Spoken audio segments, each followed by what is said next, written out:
Mack. We're at the Coach Mack Show. We have a special guest tonight. Just witnessed a big win, region win, over Turner County. Our Lady Maidens beating Turner 13-9 in a long one. Barn burner, Coach. How'd it go? Well, you start out with a grand slam. That wasn't real good. And if you notice, if you watch us play all year, we struggle with throwing strikes. We got to throw strikes. We got to throw strikes. And I told Ashton, I said, you know what? I'd rather them hit back-to-back home runs versus 3 walks in a grand slam. And that kills you. You can't defend a walk. And of course, the girls battle back, and we got some key hits, big hits. And big hits, yeah. And I thought we was kind of safe when we had that three-run lead, and they tied it up on an error in the middle, and Callie Wainwright came in and threw strikes. And look what happened. Those strikes, we win. That's it. And that's our biggest problem all year. We struggle throwing strikes. Just keep the ball in play. Let your girls play defense. Let girls play defense. Them. You look at our outfield. We got some speed in the outfield. Oh yeah. We It can seems slide. like we talked about that the whole game. How much speed y'all have on the We got some bases speed, now. and speed helps every sport. The speed we got there, Ashton and Callan and Knott, they can go get it. Yeah, they did. He had a big hit out of several girls, but Dakota had a big hit out here, just off of the center fielder's glove. Got a couple in there at the end. Yep, and Allie Bennett has 2. That was Allie. I'm sorry. Yeah, it was Allie out here. I'm 2 sorry. big hits. 2 big hits. Yeah. And Dakota had 1 big hit, and she hit the line drive to center field that got double up Callan at second base. That was. So a big game. It was a region game. You got all region games all week, right? Yes, we got a doubleheader tomorrow. I tell the girls, be realistic. If we can split with Telfair, that'd be a moral victory. I mean, Telfair's, they're good. If we can sweep them 2-0, we're going to party. We're going to be partying. Because we get a lot of points in our little point system, and we got some points this weekend, which help. We beat Miller County this weekend, and we got 10 points beating them. Today we get maybe 6 points. Win tomorrow, and that's you're talking 10 to 12 points, and that all helps. Top 3 make it. Top 16 in point system make playoffs. We got to get there. We're sitting at number 20. Number 20, got to get to 16. We got to knock 4 people out. Gonna knock them out this week? Is it all right on this week? Well, it depends on the very end of the season. Okay. That's when they figure everything out. All right. Well, Coach, I appreciate you joining us. We're on the Coach Mack Show with Coach Mack here, but I appreciate you walking over and taking the time to be with us. Thank y'all. Congratulations. Congratulations. Thank you. Oh, we have a ball doing it. Thanks for having us. All right, Coach. Appreciate you letting me steal an interview there while we're live out here. That's great. It was a great game. I was out here for the whole game. I got a daughter who plays. Darby plays first base. And, she had a huge game tonight. Yeah, she did a nice job. It's been a lot of fun. I'll tell you, Coach Baxter does a great job coaching these girls. She works them hard. He works them very hard, and of course she's got a very young team, and they're getting better all the time. You can just see them getting better, and him and Coach Marksman just do an awesome job with them. Yeah, it's been a lot of fun to watch. You can drive by here on the weekend sometimes and see the lights on there. That's right. Darby will get a text on Sunday night, so be at the field. You got work to do. And she's up here. I know she's gotten a lot better thanks to them, and hopefully, like you said, hopefully they can, maybe they got a tough one at Telfair, but win some more games here this last week and maybe this weekend in the playoffs. That'd be awesome. Oh, that'd be fantastic. Kind of going to get another playoff run like they did last year. Yeah, that'd be great. All right, well, let's talk a little bit of football. Appreciate you indulging us there with the Maidens a little bit. No, that was great. B team last week went up to Ware County, had a big win up there. Sure did. 26-14, I believe they were up, maybe 26-0. The score may not be completely right, and then we make sure. The big thing, I really want our coaches to make sure every kid gets a chance to play in B-team games. I told them, I said, nobody keeps track of B-team records. Nobody keeps track of at the end of the year, what was the B-team, how'd you finish B-team? Nobody cares. But that's really the proving grounds for our young kids, and that's where we get our varsity kids down the road is from the B-team. But they went up there, they won, they did a good job, played really well. A lot of kids played well in that thing. This week we're B-team is on the road. They go down to McClenny, play at Baker County. Not really too far. I think the stadium's just off the highway. It is. Just to the right side of the highway there. Hopefully we get some parents to go down there and watch those kids.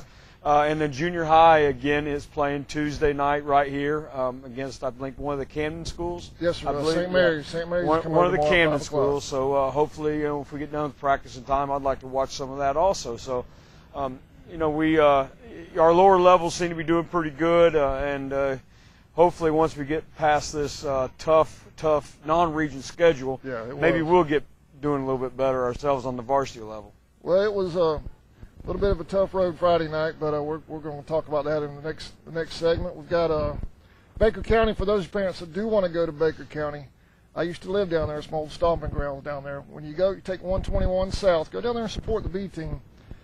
Hit that. If you go past your proper turn, make that red light, take a right. Next block, take a right again. I'll drive you right to the stadium there. That's great. Hopefully we get a lot of parents, especially parents down there. I hope we get a lot of people down there. But really, I tell these kids, I don't get a chance to meet a lot of their parents, but I really encourage these kids to have to get their parents involved in what they're doing. Yeah. That's a big key to keeping these kids doing right. And hopefully we'll have a lot of parents go down there and support their kids. Oh, yeah, no doubt, no doubt. And with that, we're going to take a short break, Coach, and we'll be right back with the Coach Mack Show.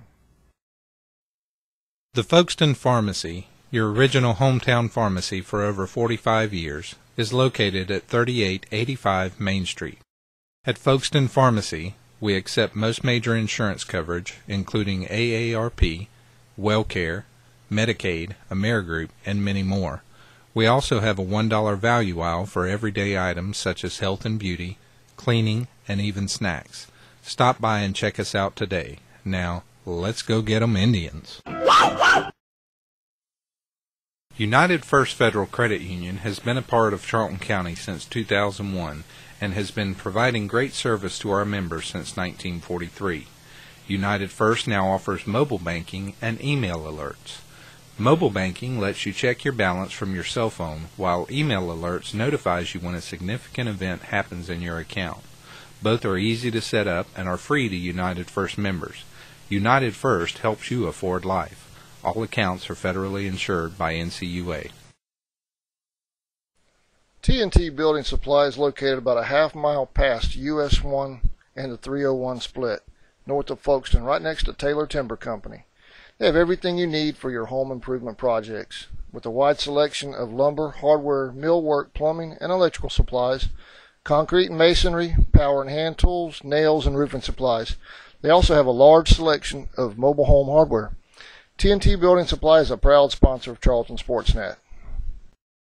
All right, welcome back to the Coach Mack Show. We're going to talk a little bit about Fitzgerald Friday night. And you reckon we were just discussing off camera a little bit about the going 2-2 against the higher classification schools. Yeah, we had to have 4 non-region games, and it was really tough for us to play. With our tradition and our geographics, our location, not a lot of people are excited to come down to US 1 all the way down here to play us, and it was difficult getting a non-region schedule. Again, like I told you before, we weren't crazy about playing a Fitzgerald or even a Ware because they were much bigger schools and really, really strong programs, but we had to, and I was hoping to get some positives out of it, and we got a few positives out of the thing.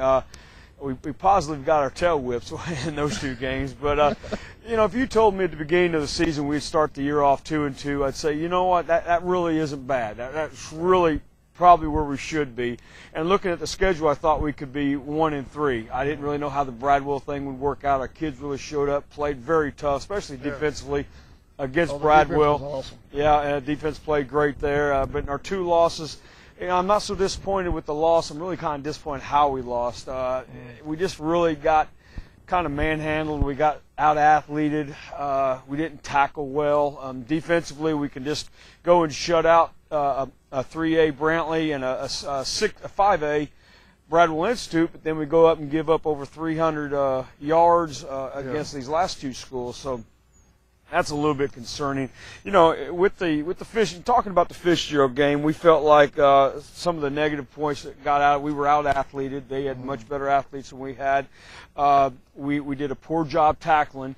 I even told the kids who led us in tackling, look where your tackles occurred. I mean, you're playing linebacker at 4 yards deep, but you're making tackles 8 yards down the field. Right. That's not where we need you making tackles. We need you making tackles at least where you are, if not in front of you, preferably. Right.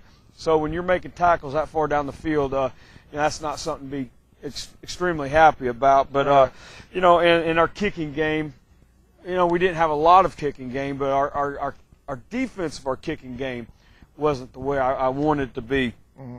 You know, our defense gave up 242 yards and 5 rushing touchdowns. Yeah. That's really unacceptable no matter who you're playing.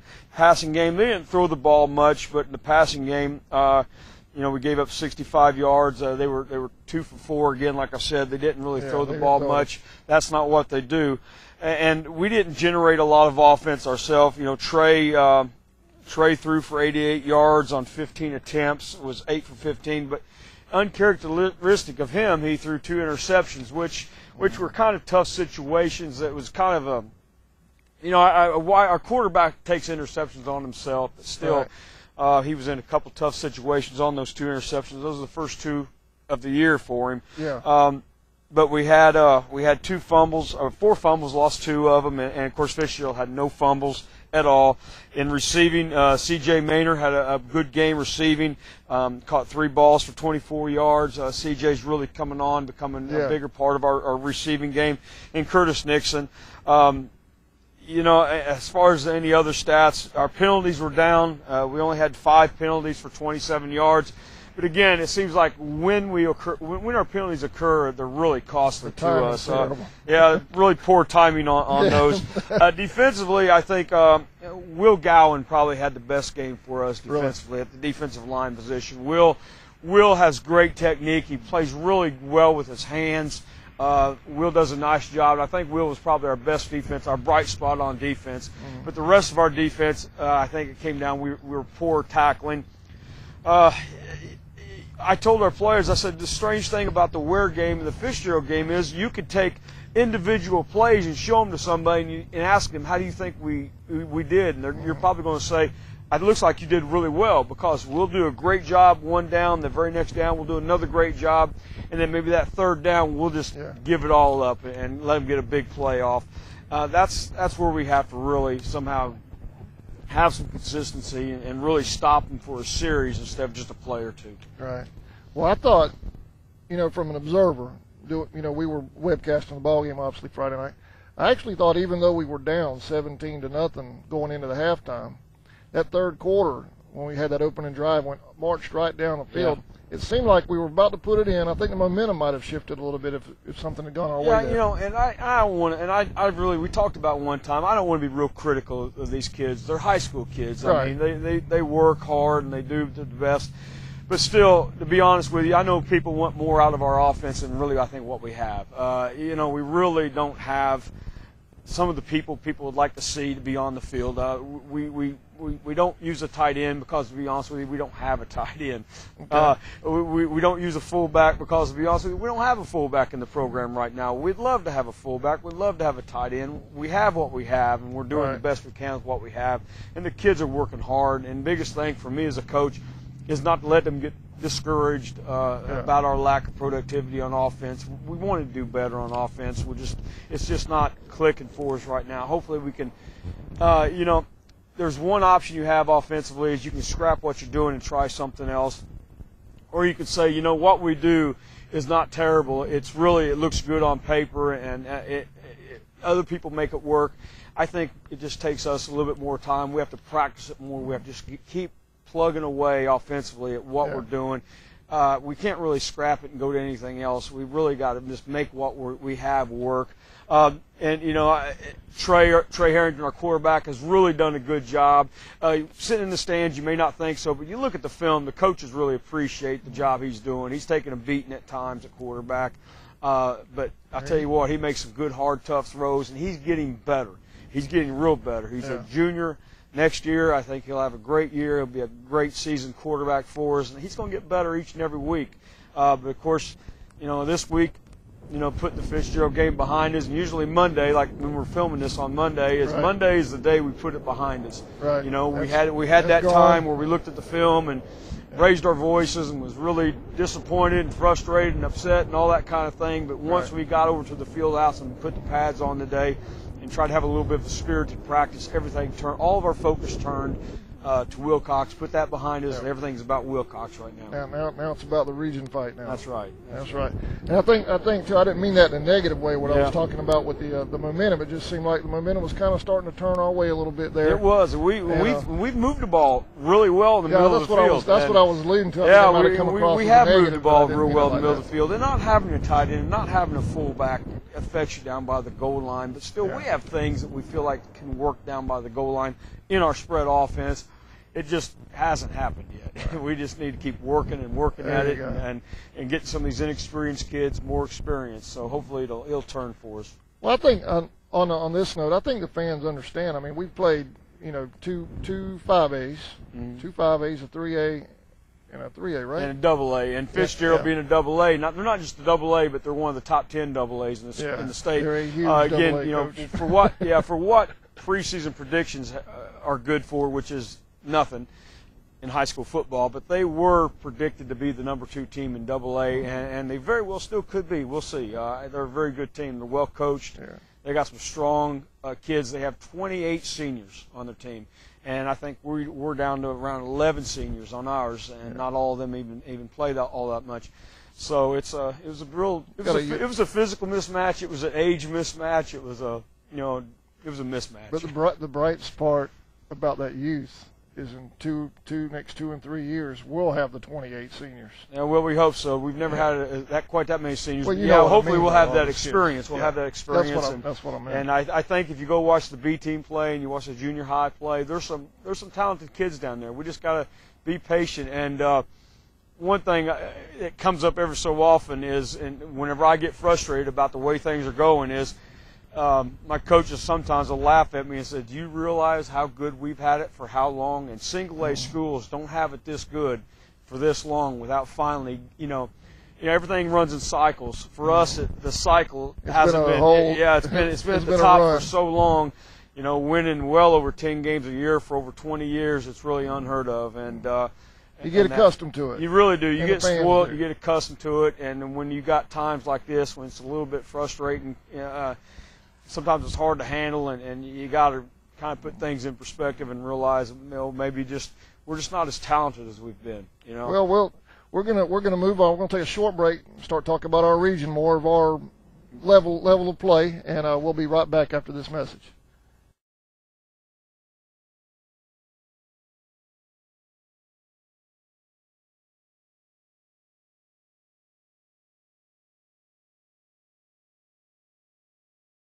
Radio Shack, located at 3885 Main Street, inside the Folkestone Pharmacy, is your local Verizon Wireless authorized agent and Dish Network retailer. Radio Shack carries a variety of computers, tablets, smartphones, and other electronics. The Shack in Folkestone is proud of our student athletes and wishes them the best of luck this season. Now, let's go get 'em Indians. Hunters and outdoorsmen. With general gun season fast approaching, Gant Hardware and Hunting has everything you need to be ready for the hunt.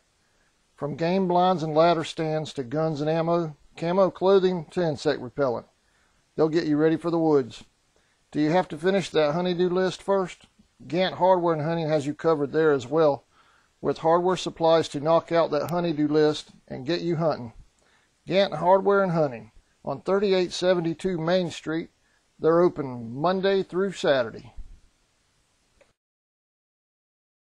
Babcock & Wilcox, a manufacturer of air filtration devices located in Folkestone, Georgia since 1983, is proud to support the Charlton County athletic programs and the Band of Pride. The employees of B&W wish the Indians, Maidens, Braves, and Band of Pride good luck this season. Okefenokee Rural Electric Membership Corporation offers more than dependable electrical energy at a competitive price. Quality service is provided by a friendly and professional staff trained to meet your every electrical power need, whether residential, commercial, or industrial. If you have any questions or need information, call us at 1-800-262-5131. Okefenokee REMC, owned by those we serve. A proud sponsor of this year's Indian football broadcast. All right, welcome back to the Coach Mack Show. We're going to move on, put all those classifications behind us, and talk about Wilcox County. Yeah, and you know, we just talked about how strong and everything all these other teams there's, and here we got, I think, the #1 ranked team in the state rolling in single A to Charlton County this week. So, you know, everybody keeps wondering when we're going to finally play a team that kind of looks like us, short, slow, and not real athletic. I don't know when that's going to happen. But Wilcox is, you know, they were preseason #2. Right now I think they're #1 in the public school rankings. They have a wide receiver that I was told today that committed to South Carolina. I'm not sure about that 100%, but I was told that today anyway. He's 6'5" and over 200 pounds and can really run. A great, fabulous athlete. Wears #7. And then their quarterback is also a Division I quarterback prospect. Yeah. A lot of schools like him. He's throwing the ball all over the. Grace. Yeah, exactly. He's throwing the ball all over the place. They have a defensive lineman that a lot of Division I schools are looking at. They're a wide open team. They line up and you know, one back like us, spread offense, and they get the ball all over the field. You got to defend the sideline to sideline, goal line to goal line, and it's really tough. It's one of those things where we've kept the defense real simple this week. We make sure everybody knows exactly who they have, exactly where they're supposed to be. We've taken a lot of excuses out of the game plan. So, you know, as far as our defense is concerned, it's you know, we just got to step up and kind of man up and play tough, solid defense and try to frustrate them as long as we can. We have some pressure packages put in for the quarterback, but also we have some coverage packages that will mix the two back and forth. Defensively, you know, they like the four-man front. They're huge inside. They got some big defensive tackles, and our offensive guards aren't real big right now. And then their defensive ends are extremely athletic and provide the outside rush and the outside containment. And then they've got a 2 and 3 linebacker defenses, and they'll bring a lot of pressure. They're really playing very, very well. Again, they're probably the team to beat in public school single A. I would be surprised at the end of the last couple of weeks of the playoffs if they're not sitting right there waiting on everybody. They're that good. They're really good. They're a senior-led team. They got a big senior class again. So it's going to be a real tough contest for us, but it's one that we have no excuses not to step up and really get after it and get back to expecting to win, playing to win, because it is a single A team. It's a region team. Big region game. Big region game, huge region game. And of course, we're right here at Indian Field at the Swamp, and we need a big crowd, and we need a lot of positive support, and hopefully we'll get that. And if we get that, I think our kids will respond well to that and play well. We need to pack the place. We really do. Without a doubt. I know last year when we had Wilcox here, we got pressure on Michael. He didn't have that big game. People, at least going into the game, people talked about him having this huge game. We got pressure on him there. We played him well last year. We played him all the way to the end. I don't remember the score, but I remember it was a close score. We played him really tough, and you know, and that's kind of the game plan this year is play as hard as we can, as long as we can. I think our kids are in really good condition. We've been working them hard. We really haven't let off the gas much when it comes to the conditioning and the work and everything we're doing. We've kept it on, especially through the hot days to get them in shape for the games like this. And I feel like our conditioning is where it needs to be. Hopefully we can run with these guys long enough and to be an impact in the game. Oh yeah. Well, all right, Coach. Got anything else on Wilcox or anything? We got Baker County. Thursday. Baker County Thursday. B-team tomorrow. B-team tomorrow. Braves tomorrow. Braves tomorrow, and then Maidens all week. Maidens all week. Wednesday. I think Wednesday we're right back here in the softball field, and another big game Wednesday. I'm not sure we're playing, but I think that could be a doubleheader, and I think that could be our senior night. Yeah, it is our senior night. Senior night and doubleheader. So we have two seniors, softball girls. Brittany and Ashton, and hopefully everybody will come out to support those two and send them on their way, and hopefully we'll get some more softball wins. I know it's been a lot of fun out here this year watching them. Oh yeah, it's been a blast. Well, Coach, I appreciate your time as usual. Thanks for coming out here on Maidens Field again. No, that's great. And the crazy schedule this year, it's been nuts.